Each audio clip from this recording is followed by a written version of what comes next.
Il big match della sesta giornata del campionato di Serie B femminile va in scena a Perugia, dove il Padova fa visita alla capolista a Grifo.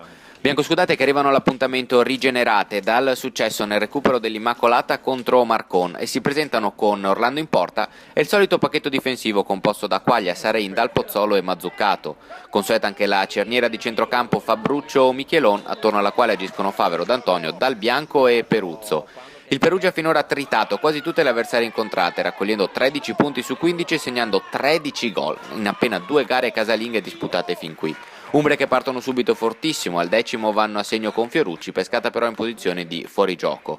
Rete annullata, ma vantaggio che arriva appena 8 minuti dopo grazie a una travolgente percussione di Marinelli che approfitta di un'incomprensione della difesa biancoscudata per trafiggere Elena Orlando.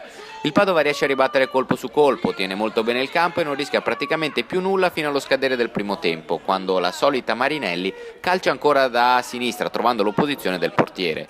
Nella ripresa parte subito forte il Padova che va alla conclusione 2 volte nel giro di 3 minuti con Favero e Michelon, ma rischia grosso al sesto quando Marinelli riesce a deludere il fuorigioco ma non a saltare il portiere con un pallonetto.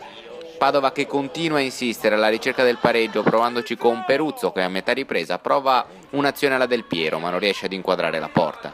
Biancoscudate che meriterebbero il pareggio con mister Mafficini che risistema l'attacco negli ultimi minuti lanciando Saggione e Lancellotti. Proprio quest'ultima la più grande occasione del match, ma dopo essere riuscita ad approfittare di uno svarione della difesa non trova la porta con un pallonetto. Nei minuti di recupero Francesca Quaglia cerca di superare il portiere con un tiro cross, ma il risultato non cambia. Vince il Perugia, ma il Padova esce a testa molto alta.